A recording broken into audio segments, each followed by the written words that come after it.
The human soul is like a cosmic fingerprint, completely unique to each person, yet science tells us we share 99.9% of our DNA.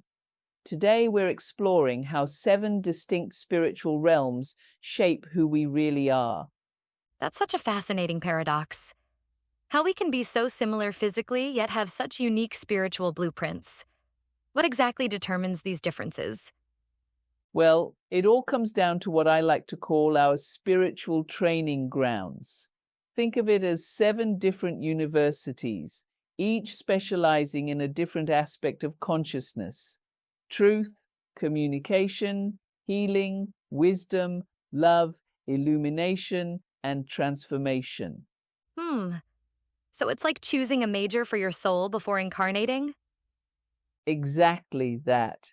And just like in regular education, you've got your basic training for newer souls, learning fundamentals like harmony and love, and then advanced courses for the more experienced ones who are ready to tackle things like karmic transmutation.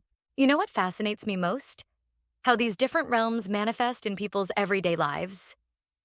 Oh man, let me tell you about Michael's realm first. These are your spiritual warriors. They're like cosmic justice fighters, always standing up for truth.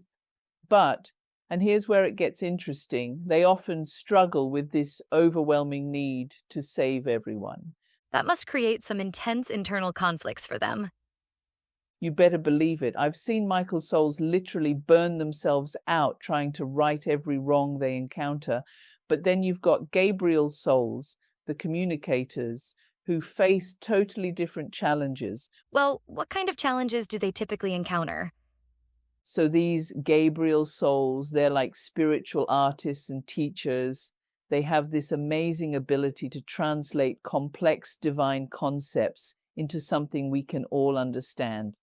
But, and here's the tricky part, they often get so caught up in their visions that they completely lose touch with reality. That reminds me of some brilliant creative people I've known who struggle with practical matters. Exactly that. And then we have the Raphael souls, the natural healers. These folks are like walking emergency rooms for emotional and spiritual wounds. But you know what's really fascinating? They often don't realize they're absorbing everyone else's pain until they're completely overwhelmed. So they need to learn boundaries, right? Precisely. Moving on to Uriel's realm, these are your deep thinkers, the philosophical souls. They've got this incredible capacity for wisdom, but they sometimes get so lost in contemplation that they forget to actually live their lives. Like being so heavenly minded that they're no earthly good? That's exactly it. Then we have Chamuel's souls, the lovers.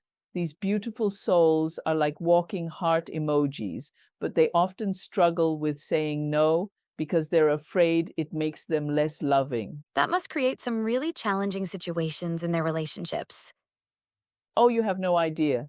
Then there's Jophiel's realm. These souls bring such grace and beauty to everything they touch, but they often struggle with the harsh realities of Earth because everything here isn't as perfect as their vision of it. And finally, we have Zadkiel's realm, the Transformers. Yes, and these are perhaps the most intriguing of all. They're like spiritual alchemists, able to transmute darkness into light. But this ability often comes with intense periods of isolation and emotional processing. So, how does understanding all this actually help people in their daily lives? Well, that's where things get really practical. When you understand your soul's origin, suddenly your natural tendencies, gifts, and challenges make so much more sense.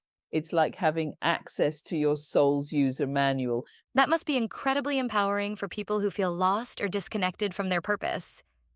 And here's what's really fascinating. These patterns show up in modern contexts in surprising ways.